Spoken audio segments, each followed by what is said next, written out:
Hey there, welcome back to Construction Executives Lives. I'm your host, Jeremy Owens, owner and founder of U.S. Construction Zone and 3 Generations Improvements. As you can tell, I have a little different setup today. I have a guest all the way from Chicago, no, not Illinois. Rolling Meadows. Outside of Chicago? Yep. Okay. And he made a trip out here. We're having a great week together. We're going to go to the Sac State football game on Saturday, Stingers Up. His son plays for the team, my alma mater, so we're going to have a great week. So thank you so much for being here. It's a little different today, so I'm not going to get into too many updates on U.S. Construction Zone.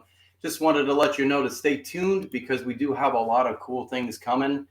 As the last couple of weeks and a couple of months, we've talked about our sponsor, Build 12. And he is owner of Build 12. And I wanted to just let you guys know, build12.com/USCZ. And you're going to be able to book a time slot with Les right here. So do that today, and he'll show you a little bit more about the app and how it works. Great. So today we have a great show. Like I said, it is different. It's live in person. It's different when you're live and you're by yourself, but live and with somebody else, it's not scary, but it's fun. It makes you feel alive. This is what we do, right? So today we're going to be talking about the blocking and tackling of running a construction company, coming from two coaches. We have a real professional coach, and we have a very young, unseasoned coach here. We're going to talk a little bit about our coaching experience and how it's translated into the business world, into construction especially. Obviously we talk a lot about coaching. The best athletes in the world. You have sons that are really good athletes. They need good coaching. And the reason that I coached when I was a kid, or I wanted to coach, is that I had poor coaching when I was growing up. And I wanted to make sure that my son didn't have those experiences, because I quit sports because of the coaches. And so I wanted to create that environment. So that's a lot of what we're going to talk about today, is how you need a great coach in business life. So we'll talk about that in a second. So I want to talk a little bit about Les's background, and then we'll get right into it. He is a serial entrepreneur. Serious business coach, short-term rental expert. One of Les's most notable achievements was leading an HVAC restoration company from its humble beginnings to being recognized as a National Franchise of the Year for 2 consecutive years. Currently, Les owns and manages a masonry company, North Shore Brickwork, overseeing its operations in under 20 hours a week. Under his leadership, the company achieved an impressive $4 million in revenue in 2022, a testament to his ability to drive success while maintaining an optimal work-life balance. Beyond his professional accomplishments, Les is a youth and high school football coach with a career record of 88 wins and 15 losses. Do you think about the wins more or the losses? The losses. I knew it. The losses. He has cultivated an excellence on and off the field, and this is my favorite part. However, Les considers his greatest achievement to be his dream project, his loving family. For the past 30 years, he has been blessed with an amazing wife and incredible 4 boys. So thank you so much, Les, for coming all the way from Illinois to Folsom, California. Please help me welcome Les O'Hara. Les, thanks, man. Honored to be here, Jim. Thanks for being here. Appreciate it, man. This is new, so let's get into it. Tell us a little bit about your background in construction. So my father was a former police lieutenant in Chicago. Okay. And as I was growing up playing sports, his little roofing company that he moonlighted was always the sponsor of our sports teams. Yep, so 100%. Grew up with that. And when I went to college, got married, went into financial planning, and decided I couldn't make enough money to feed my family. Sure. So I had to call Dad up and say, hey, I'm coming home to work just for a year in the roofing business, and then I'm heading back out and getting on with our life. Yeah. That was 30 plus years ago, and so I'm still doing it. Yeah. Love it. Grew up in the family roofing business, and from there, once I cracked the code a little bit, I get bored and started all these other companies. Got it. Yeah, I feel the same way. So tell me a little bit about your athletic career. You took to football pretty early, and then you went to Minnesota, right? Yeah. So growing up in Chicago, didn't know any better, never took vacations. We're totally a city boy. Okay. So senior year of high school, they moved me to quarterback. Never played quarterback since probably youth football, and had an incredible year. We were the city champs in Chicago. Okay. And I started getting scholarship offers. I started having some of the best coaches in the world come into my house. Tom Osborne of Nebraska. Jeez. Yeah. That's legit. Lou Holtz he was at Minnesota. Okay. So he offered me a scholarship, and I went and visited Nebraska, which was a farm town. The tallest building was the stadium. So, and then I went to Twin Cities, Minneapolis, and that was like a robust city. Sure, you're used to that. So you know what the city boy chose, right? And just had an incredible time going there. I'm the first one in my family to go to college, get a degree, and I learned so much in Minnesota from this next level of coaching. Yeah, awesome. So that led to obviously family, 4 boys. We fast forwarding quite a bit, but then you started coaching. So did you start coaching them when they were little boys, and like you always knew you wanted to coach, that kind of thing? Yeah. So you brought up a interesting thing. Yeah. The main reason that I wanted to coach my boys at the beginning was I didn't want them to lose their passion for sport. Like you quit because you had a bad coach. Totally. And the first couple of years, as I was getting involved with youth sports and seeing there was a bunch of yahoos out here that are coaching. Incredible amount of yahoos. Oh my goodness. Yeah, yeah. So I just said, every one of my boys, I'm going to coach them in almost every sport we could. So that began my quest of coaching, and then falling in love with, mentoring and designing. Yeah, it's a strange world, that coaching world. It is kind of a fraternity a little bit. You start to get to know each other. There's camaraderie.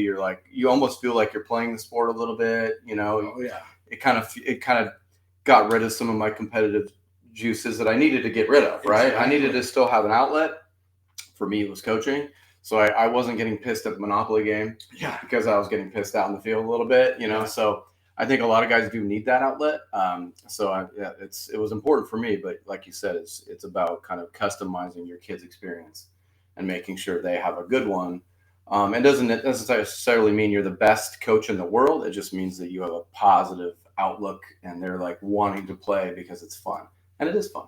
It is. Right? You can make it fun. Yeah. No matter how hard I was a really hard coach, but I made it fun too. Sure. You have to have that balance. Sure. Yeah, no doubt. So how do you think that coaching experience, as you started entering the workforce and you had kids, you're like, okay, I need to start kind of figuring out all these businesses you're going to create. How do you think that really translated to the business world for you?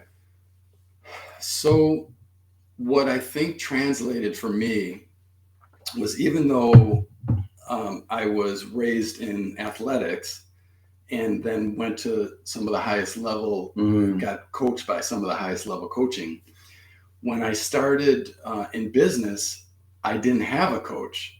So I was really flailing. Sure. I was making every mistake in the book because I didn't really have a playbook to follow. Right.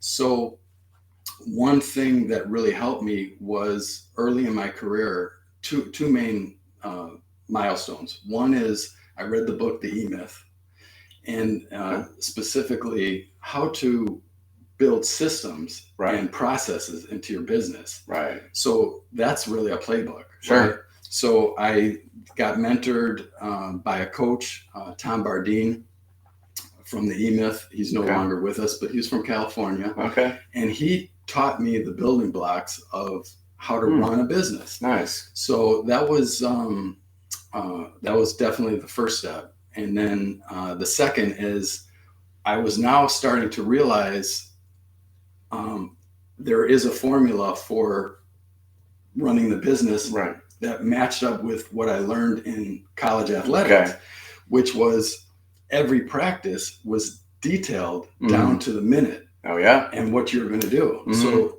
that had to be applied now into the business life. Okay.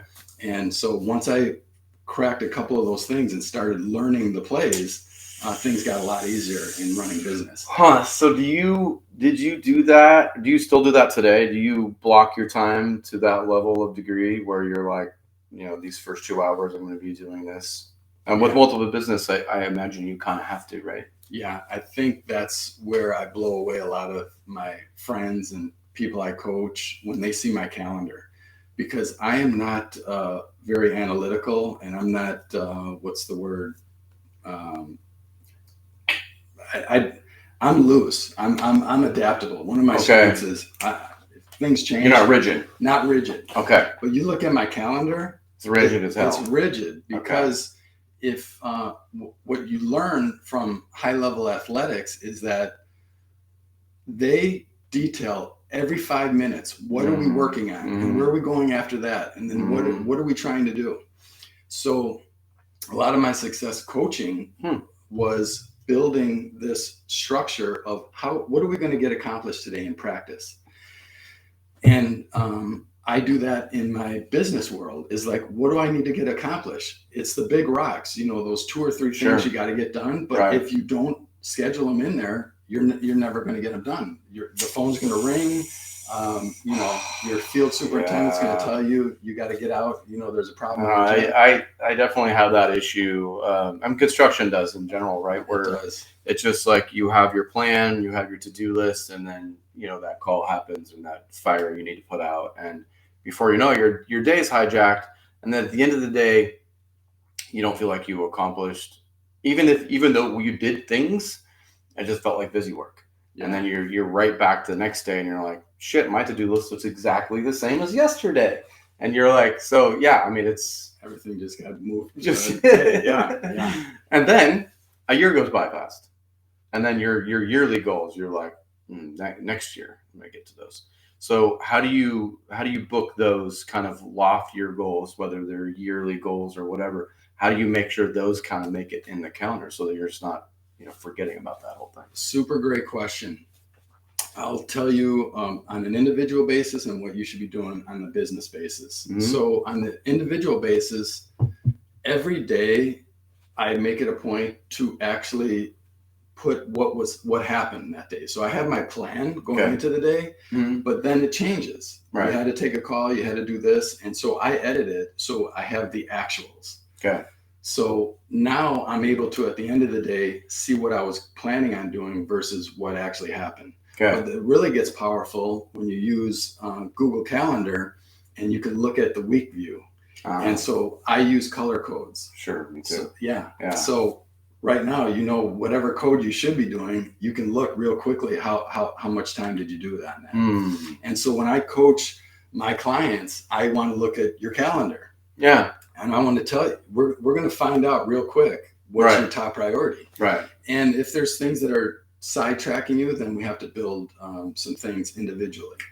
But now on the business side, what I've learned, great book, I suggest, because we're going to talk about favorite books. I'm already giving you a secret. One is The E-Myth. Okay. The other is Rocket Fuel. So Rocket Fuel. Okay. Yeah, owners like you and me. Yeah. We're visionaries. Sure. But we usually need someone that is reining us back and keeping us organized. Yeah. So one of the key things that we help our clients install is these things called the level 10 meeting. We call them now the level 12. Yeah. So one of the big things there is, what are your 90-day priorities, the big rocks? Okay. Those 3 or 5 things that is going to move the business. Okay. The biggest lever. Okay. So if you're doing that on the business level, at least once a week, saying, here's what we say is a top priority.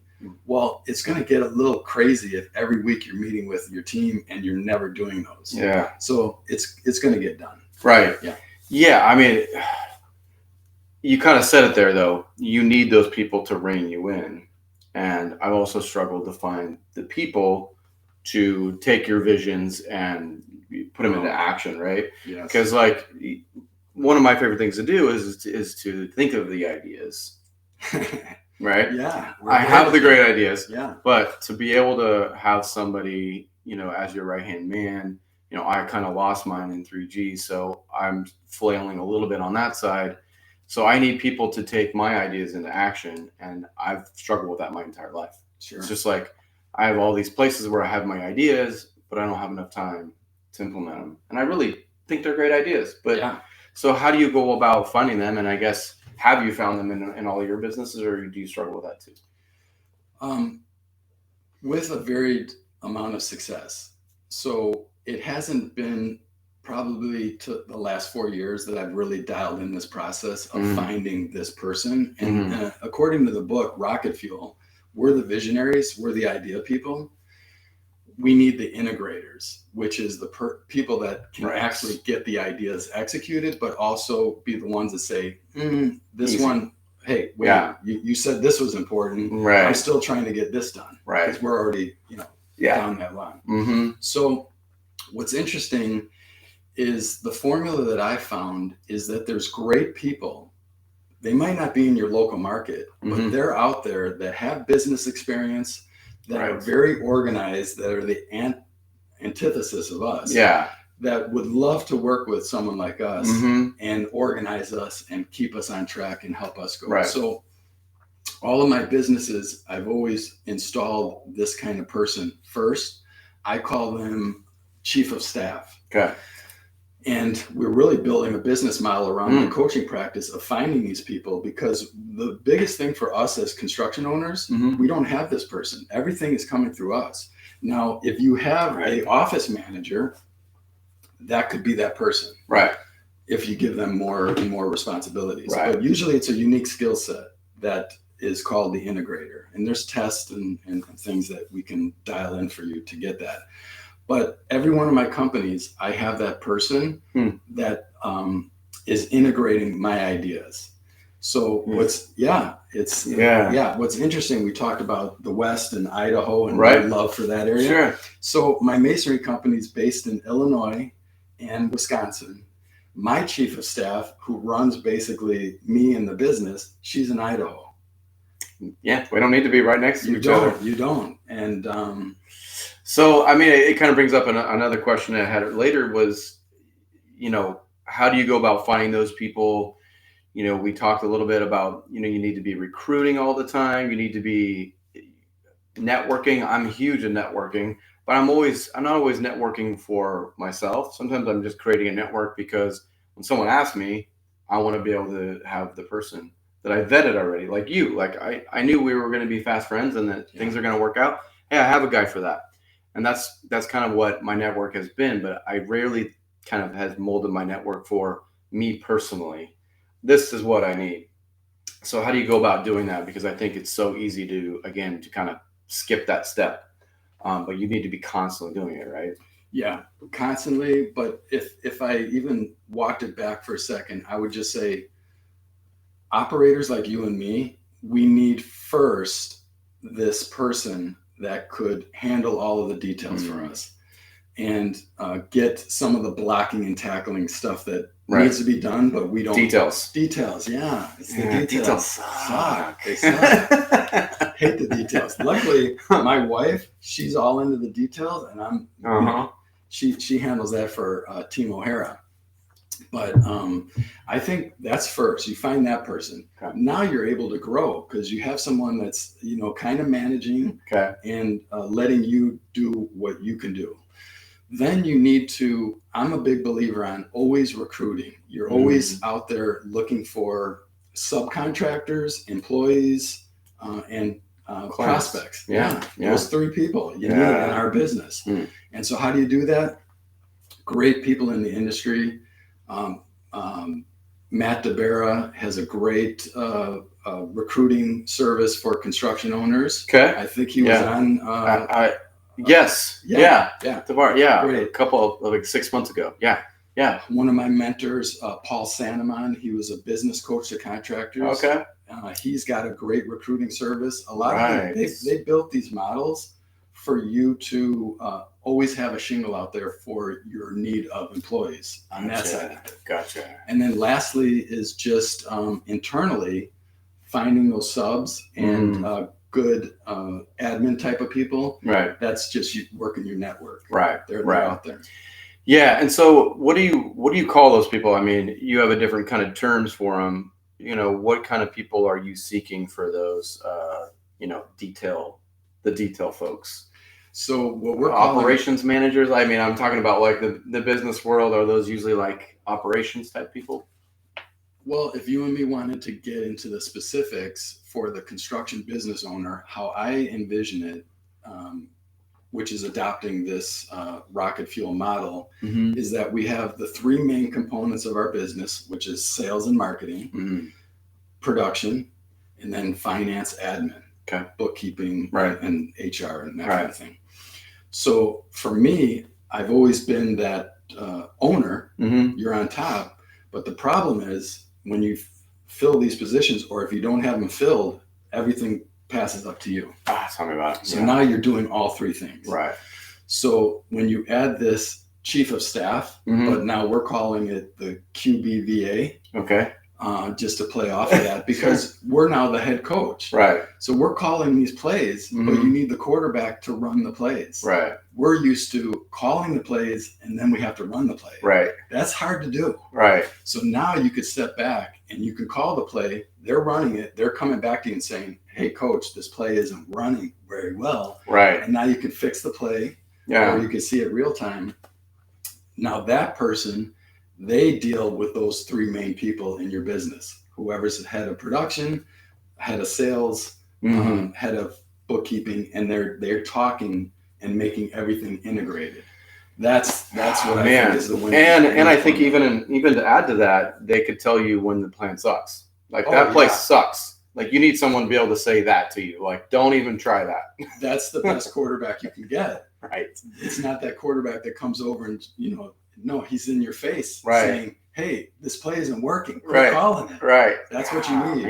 Okay. But I think you have to teach your people, come back to me. And if you don't think something is right. Yeah, you have to have that honest working feedback. relationship. Yeah. Yeah, that's interesting. So, I mean, I think the other thing that we have very similar is we have a remodeling business that we rely on for our daily needs, our family's needs, and we're both very blessed to have them. Mine's 3 generations improvements, and yours is North Shore Brickwork. North Shore Brickwork, which is outside of Chicago. And you guys service Wisconsin as well? Yep. Okay. So tell me a little bit about that business and what's been your secret. Obviously, you've been able to implement a lot of what we're talking about already into that one, kind of try some things out. Yeah. How does that work for you?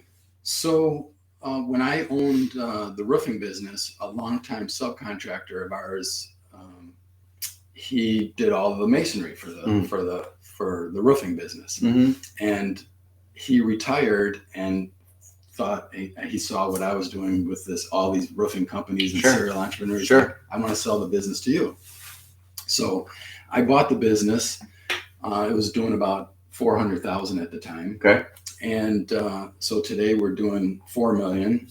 And the secret to that success is, I'd have to say a couple of things. One is branding. Okay. That's what I'm real good at. Okay. Is if you could speak the message and look like $1 million before you're $1 million, you're going to grow. Right. So what I've been able to do many times over is look the part, look like you're the major player, right, and you'll figure out how to get there on the way there. So that's a lot of the things that we work on first with clients. Okay. How's your branding, your message and stuff?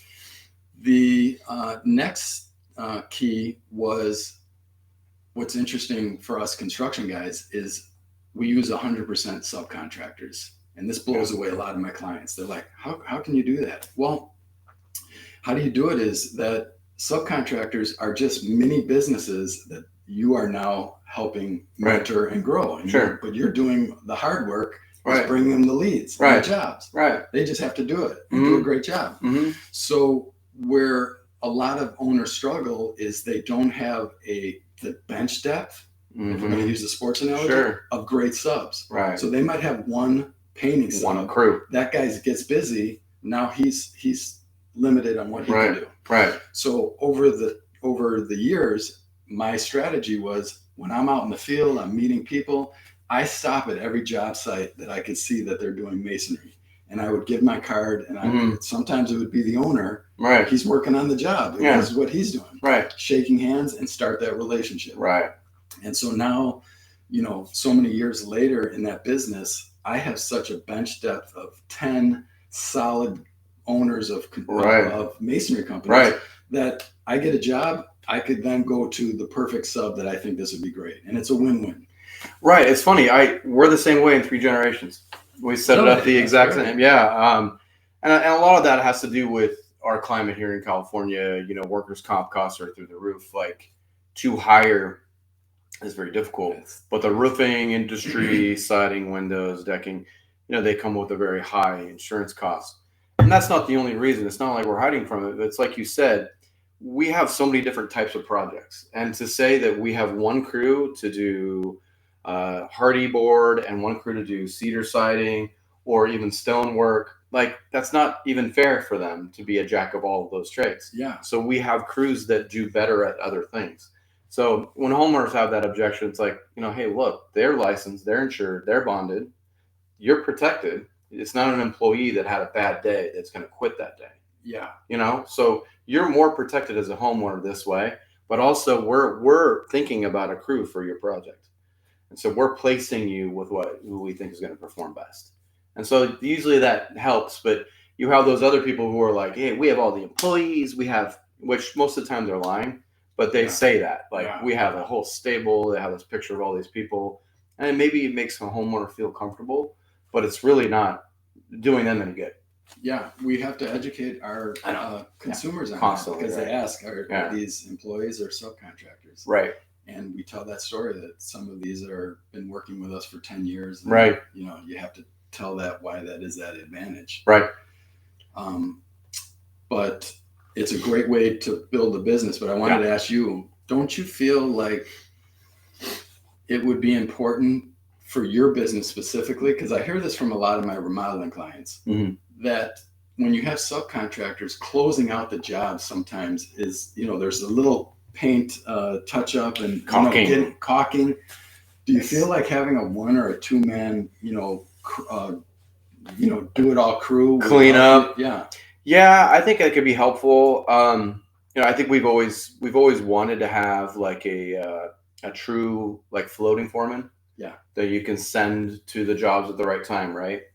Make sure they're there in the beginning of the job. We're usually doing that, setting up the job, making sure everyone's on the same page. Yeah. But also to have them check in, like if they need a couple extra panels of siding, someone that can come down and bring it to them. And then in the end, like you said, walking around the job, close out, talking about all these things, showing them how the windows operate, all those little tiny things that are very detailed, but also they're like, oh, we missed some caulking there. You guys need to clean up. Here's your magnet. Let's go. Yeah. I've always wanted that. I think it would be super helpful. Yeah, I do too. Yeah, I think that is a good model. Is even if it's a 1-man crew, one guy, right, and he's just your jack at all. Do it, and you can do service. Yeah. There's a little repair, but how hard to take one of your other guys off a job to go do it.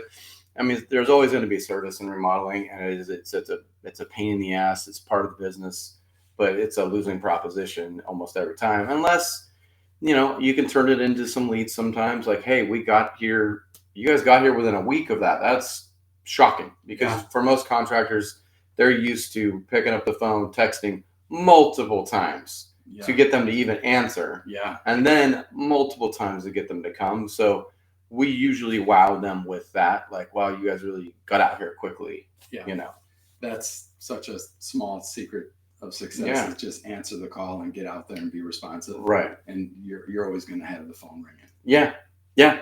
It's funny how that works. And I think it's a tendency for contractors, and that's why they're typically not great business owners, is that when they're busy and they see their calendar and they're going like, hey, I'm booked for 3 or 4 months, they stop picking up the phone. They stop answering the phone. They don't even call people back because they see their short term as busy, but they don't think of the long term call. Yeah. That's a relationship. That's an email. That's a phone number for future work. Right. Just give a referral out. Hey, I'm super busy, but here's my friend. Call him up. Yeah. It's strange how that is it's never really You hear that a lot from homeowners, like, "Hey, I'm glad you picked up the phone." You're like, Yeah. "Oh, I'm So sorry many you're not." times. Yeah, people aren't picking up the phone for you, but it typically is when we're busy. Yeah. I always notice that, like, oh, okay, so they're feeling their calendar is busy, and so they're just not going to pick up. They don't care. Yeah. They don't need you right now. Yeah. You know. So, yeah, that's funny. So, I'd like to get back since we kind of talked a little bit about it. So, the book thing. I know that you're a big reader. Mm-hmm. So I wanted to find out, besides the E Myth and what was the other one? The E Myth and Rocket Fuel. Rocket Fuel. Is there anything else that you think is a must for us, or curious what you? I really like.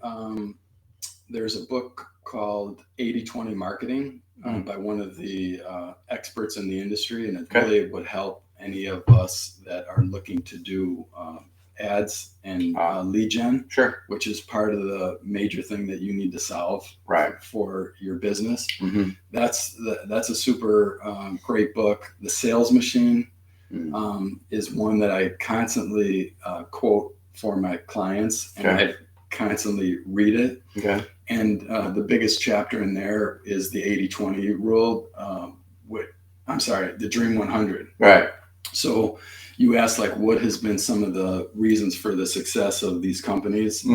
And what I've always done was this concept of, who are those, if you had 100 of them perfect buyers, that your business would be so successful, and identify them, and put them into a simple CRM and stay in touch with them. It's not rocket science, but if you could just identify them, you're never going to be without it. It's so strange because that's the other thing that you hear a lot. I don't know if it's COVID. I don't know if it's people, but it's getting harder to interface with people, right? Whether it is they just don't, they're not themselves.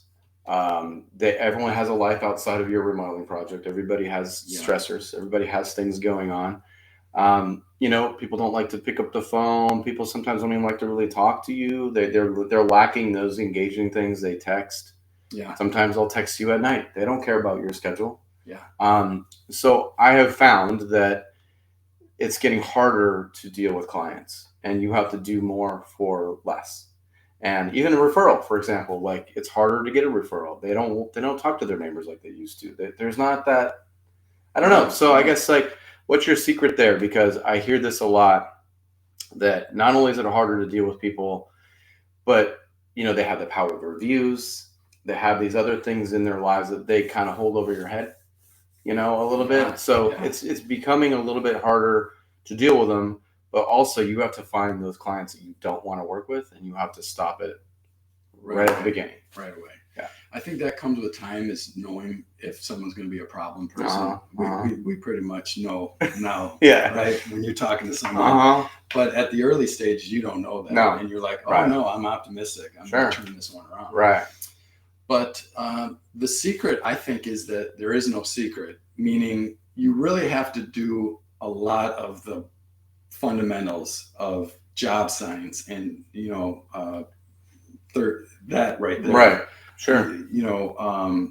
Texting, emailing, cold phone calling, cold emails, jumping on LinkedIn. It's like, you don't know where this person nowadays wants to be communicated. Before it was just phone. It was like, they didn't even have email when we were going. It was like, okay, you need an estimate, and you talked on the phone and you met in person. Now they don't want to meet us. It's so strange. I mean, I tell this story often. I mean, I grew up in the industry, so I remember when I was probably 5 years old, I'd go on sales calls with my dad, and they didn't have cell phones then. No. And so we had a freaking map. And I was the map guy, right? Yeah. So he's like, this is where we're going. And so the map, but then if something happened, he needed to call somebody. He had a whole thing of quarters, and he had to go find the phone booth. And it's just like, to think of, that's your upbringing to where we are now, where we have a computer in our pockets. And, the car is basically telling you where to go, or sometimes driving you, whatever. So it's so hard to see how it was then. But if you grew up in that time, you have more skills to call people. You know what it looked like to grind. Yes. And that grind was a different look. It was like, I'm lost. I'm in the woods. I have a map that doesn't go that far. Like it is just people don't even recognize what you're talking about. Yeah. Yeah. So true. And I think it helped us, like you said, to come from that. Right. I started in the insurance business, Mm. financial planning. What did they do? They gave you a list of numbers and you just dialed. Right. That nowadays doesn't apply to owners Right. of construction companies. They don't understand that. But really, if you do that, call property managers up, facility managers, they're not getting barraged by that kind of lead gen. Yeah. So it can work. Yeah. Yeah. It is. I think it's a unique generation we grew up in that to have that. We didn't have cell phones. We didn't have technology. And then now we figure out how to adopt. It just kind of gives us, I think, another tool that a lot of new folks don't have. Yeah. That's why you have to use all of it. Yeah. Yeah, no doubt. So besides the book, obviously your upbringing in athletics, those were a real good starting point. Obviously, you had an internal desire to have businesses, build businesses. That's maybe you're born with that. I'm not sure if that's something that you take out of a book and want to go. I think for the most part, that's inside you. Was there a person or mentor? Is there somebody in your life that helped get you to that point of realizing you can do that? Yeah. Who was that for you? That's a great point. As I was thinking about it, so the roofing business, my dad being a policeman didn't really know the technical side of the roofing. He was just a great person and knew how to deal with people. Sure. That's what you learn. Yeah. So what I learned when I jumped in the business is I was just learning people skills. Right. I didn't have the technical business skills. Sure. And so unfortunately, my dad didn't have that either. So I am now trying to run this family roofing business, and I'm a liberal arts major. So I'm not a business guy. Right. So I'm trying to read Inc. magazine and Crane's Business to try to figure out business. Mm-hmm. So luckily, our supplier, Lakefront Supply, his name is Tim Bach, and he became an incredible mentor to me. Oh, nice. So he was the general manager, but they were involved with many businesses because their organization was Jesus People USA. And so they were like from the hippie generation. Okay, sure. They all lived together, but they all lived together to communally make a difference in the community. Okay. So they did all these businesses. So painting, roofing, and then all of a sudden they got into the roofing supply business. And so when we were growing, we were becoming one of the best customers, and I'm flailing and not knowing what to do. And he invited me to a lunch. Okay. And that began a relationship that spans even to this day. Nice. We just had dinner, me and my wife, with him and his wife, that he took me under his wing and taught me everything he knew about running a roofing business. Huge. That's huge. It's amazing. Yeah. So I think a lot of that blessing of mentoring a business owner is now on my heart, that I get to mentor other owners of construction businesses with everything he's taught me and I've learned, and you get to pass it on. That pay it forward thing is huge. I think that is a missing ingredient for a lot of the folks that are exiting the industry now, is that they haven't had a chance to really teach us what they've learned, and it's kind of all in their head. Yeah. Sometimes you're on a job site, you're like, go learn from him. Stop trying to figure out yourself. He's been doing it for 40 years. Yeah. So they tend to get it. They keep it in their heads.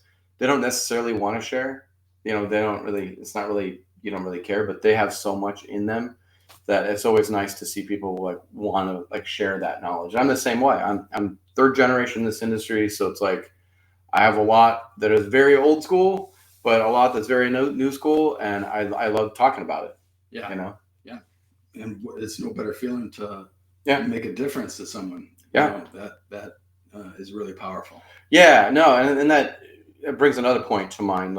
So obviously, as you're building these businesses, you do want to pay it forward and talk about what you've learned, but is there a legacy component to this? What do you want to leave behind?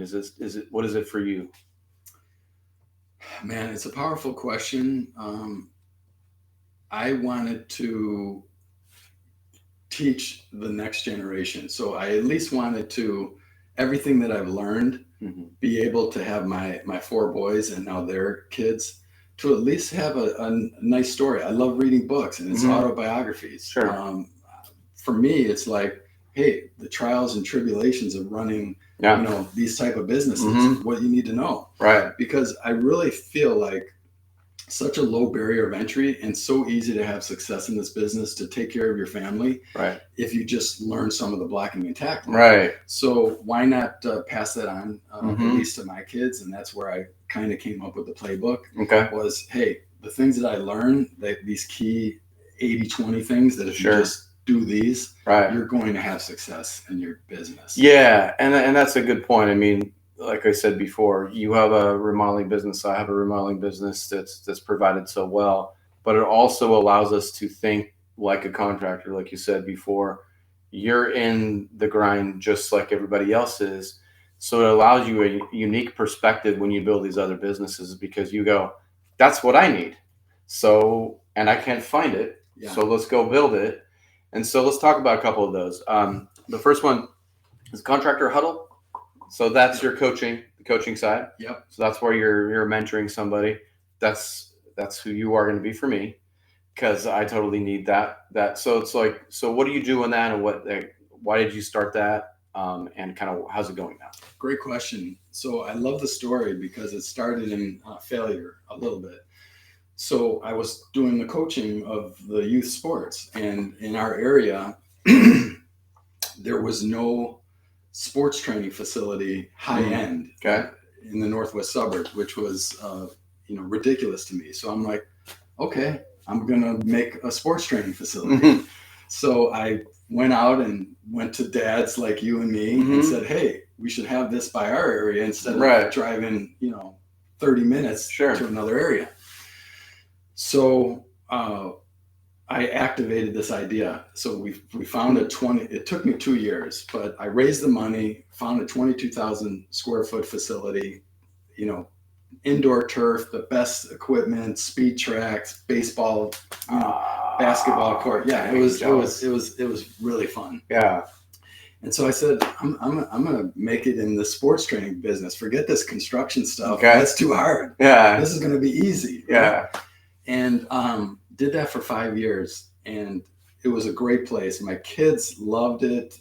Maybe some of the success. Sure. I ended up, they all got scholarships, but I actually paid for it from this thing. Yeah. It didn't make any money. I could not figure out how to make money in that business. So, but what I did come out of that was I realized, because I was doing some coaching there, and I loved mentoring this caliber of people. Okay. It was special though. When you're an athlete and you want our motto was chasing greatness. You're a different breed when you're going to go and sacrifice and do this training that your peers aren't going to do. Right. So that person, I was like, is there people that are chasing greatness in the construction business? Because I woke up. What do I got experience in? I'm running construction companies and doing that kind of good. Right. So it was about 7 years ago.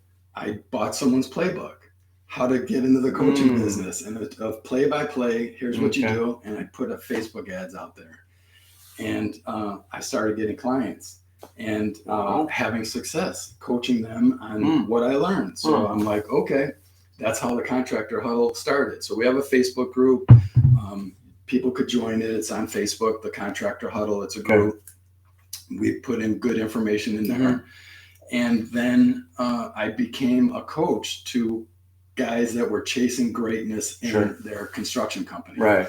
So that's what we're doing to this day. Okay. And but I think that was going to be your question on Bill 12. Yeah, I mean that was going to be the next question for sure. Is I recently got hooked up with Bill 12. I'm through you. We knew each other first, but when you said, hey, you should check this out. This is such a cool platform for someone like me, smaller business. You're kind of like you described earlier, you're the boss, but everything flows up there and you're just constantly getting hit up with tasks that you really don't have time for. And so I'm as I add things to my business, technology is coming at me fast and furious. I'm trying to figure out what can I add that will actually be more efficient. I'm not looking to add just to be have the coolest shit, which is such a tendency now. I don't need the newest phone. I've never been that guy. So I don't want to plug it in for that reason. I want to plug it in because it's going to take X amount of hours of my day away, or it's going to make some automation that I don't have possible. And I think the automation component of Build 12 is really where it can blow your mind. Yeah. Tell me a little bit about it. So back to our talk about when we first started in the business, what I brought from that insurance experience was these multi-billion-dollar insurance companies. They were using technology from the start. Right. So they had databases where you knew everything about this person and you could call them. So when I got into the roofing business, no one was doing this, but I was one of the first early adopters of having a CRM and plugging every customer in there and doing proposals out of that. Right. And that probably led to our rocket ship of success right away because of that organizational component. When everyone was doing handwritten and folders, we had it online. Okay. So now, 25 years, 30 years of running these businesses, what I realized, I was always chasing that shiny ball syndrome too, that you and the visionaries can have. Yeah. This idea, I'm going to go do this. This does this. This does this. So all these years of trying and then now coaching people on what's the best tech stacks, I've been exposed to all of these great companies and what they use. And so in my journey, it was one of my clients that had access to this software platform that I said, wow, this is really great. And I started playing around with it. And I realized you can customize it for guys like us that are owners to really kill it in the construction space. So Build 12 is a software that's customized by contractors for you to save you time on doing all of these things that will take someone, you specifically, hours and hours to do, and now can be automated where it's being done by itself without you really having to do it.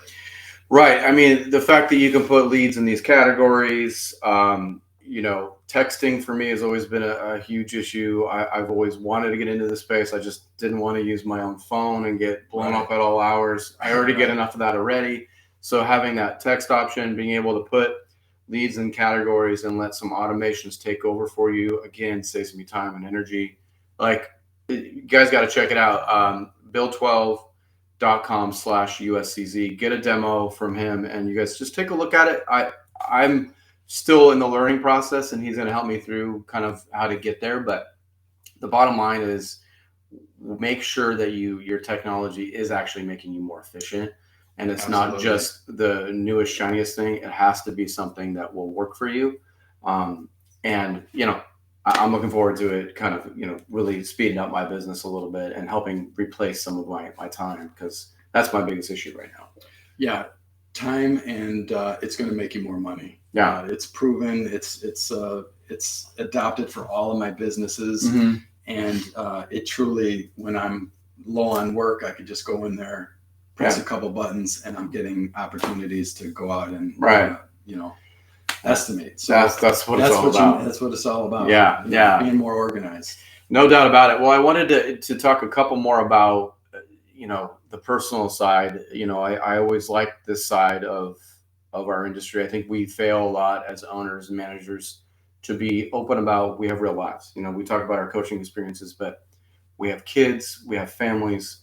We all have struggles. There's always things that are going on in life, but to be talking about and talking to other employees about their lives, and you need to know that they have kids and they play baseball, and we struggle with like opening up, and being vulnerable and all those things that you really need to be a successful, I think, person, but also it helps your business as well. And I think growing up as third generation, back when my grandpa was working in the 50s. You don't talk about their lives. It's always head down, work hard, shut up. And that's kind of what they were used to, right? Yes. But as we've gotten a little bit older and wiser, it's not the best approach when trying to deal with people. Yeah, people, and let's even talk about your immediate family. Right. So we're taught to be that tough, we're the owner, Yeah. But the best thing is to, if you want to teach the next generation, be vulnerable. Mm-hmm. So to me, I've really had to work on sharing the frustrations and the weaknesses that I have and the failures, and letting them all see that has made it so much richer of a, I don't have to be this tough guy that's successful all the time. They have been around with all the failures, and they're learning from them. Right. You can have a losing season, and learn a lot from it and come back. And so you have to lose a little bit in life. And I think the best thing that you can do is acknowledge the failure, try to learn from it. What did you learn? My problem is I very rarely am remembering what I've learned on the failure. Right. Not repeating those mistakes. That's where you need a coach or a mentor saying, hey, oh, by the way, you're doing this again. My wife kind of plays that role for me because no one knows you better than Right. But being vulnerable to your wife, your kids, and your employees, that's the next step. It's really tough to do, but it really opens you up to have a lot more success. Yeah, and I think the coaching thing, it's such an important component because, like you said, it's a low barrier of entry. Our industry is unlike any other, right? We didn't even need a degree, Yeah. We won't get into that, but you enter this business, usually, if it's not your family's, you got it from a friend or you're working with a friend.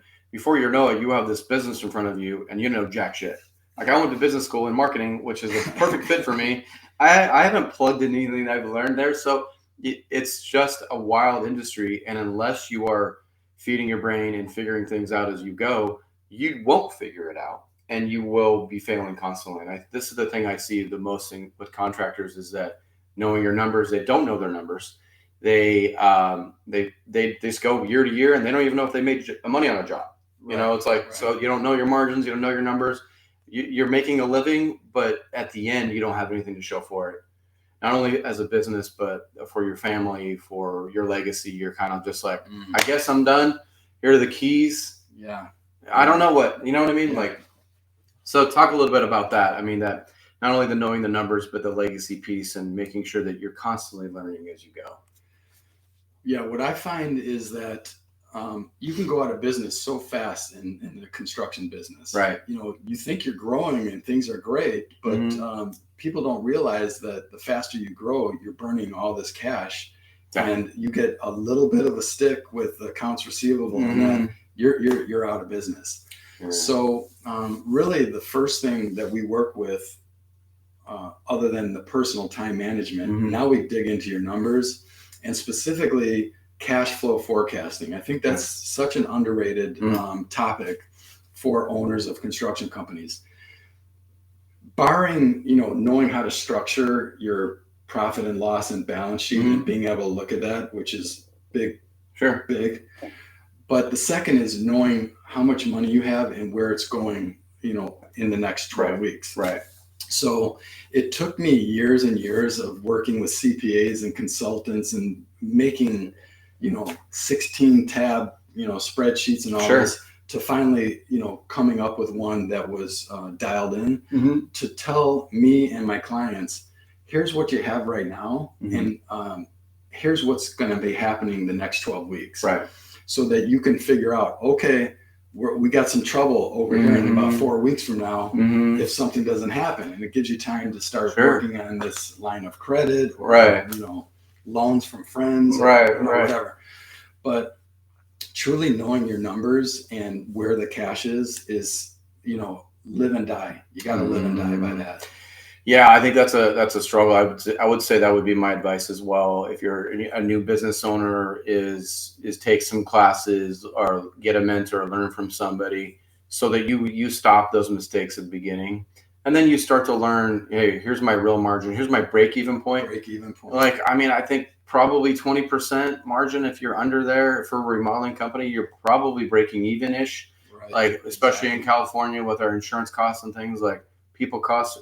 There's a lot of costs. Like I tell homers this all the time. There's a cost just to getting here, just to being on your job. So here's a bunch of cash right here. So just understanding those numbers and all that. So looks like we're running a little bit short of time here. So I wanted to leave with a little bit about talking about your family. You always mention that in all of your businesses you have something that you talk about, and one of those is that piece that you talk about, your lifetime goal of honoring God and becoming a football coach, full time. So how are you doing on those last two components of your life? Well, I hope that I'm honoring God. I try my best to, Sure. What he's instilled in me was this concept of, and I saw it at a great men's event many, many years ago, was I wanted to change the world, but I realized that if you just change one person's life and their legacy, you've done an incredible job in life. So for me, it's been really simple. Just make a difference to one person, and then that gets into the family component. Is like, hey, if you can't get your family dialed in, then everything else after that is not going to so work. You really got to work hard, and that's where coaching my kids and being involved with them, even though I was head down, all business for a lot of the early years, because that's what it takes. Right. But I complemented that with I never missed a game. Right. And if I wasn't coaching or they were on a different team, I was there at the game. Right. Me and Julie did a great job of that. Yeah. But it just resonated with me that Denzel Washington said his ultimate dream project was his 4 kids and his wife. Yeah. And to me, perfectly said. That's what you need. I have that up on my in my office, to just remind me at the end of the day, it just got to try your hardest to get that right. And that's ultimately who we're working for. We're working for our loved ones. I think there's a component, this money component, that tends to cloud everything. But obviously you want to make a living for your family, but ultimately that you want to make your family proud. And then you have that legacy and that thing when you're done, they see that you've made your mark in the industry. They've seen that you busted your ass, which my kids see me do. Yes. They've seen modeling of what that looks like. They've seen you open and close businesses. They've seen you fail. Yeah. All of those things, but you're out there and you're grinding, and it's a great industry. And I just appreciate you being here and giving us all your insight. It's been a great time, and we're going to continue having a good time with the Sac State football game. Love it. Stingers up. Go Stingers. All right, man. See you. Thank you. Yeah, thanks. All right. Thanks again, guys, for being here. Another great episode. Next month, we're going to get into even more of the time management piece, which I think we all struggle with. So thanks again for being here on Construction Executives Live. I'm your host, Jeremy Owens. Thank you so much. Bye.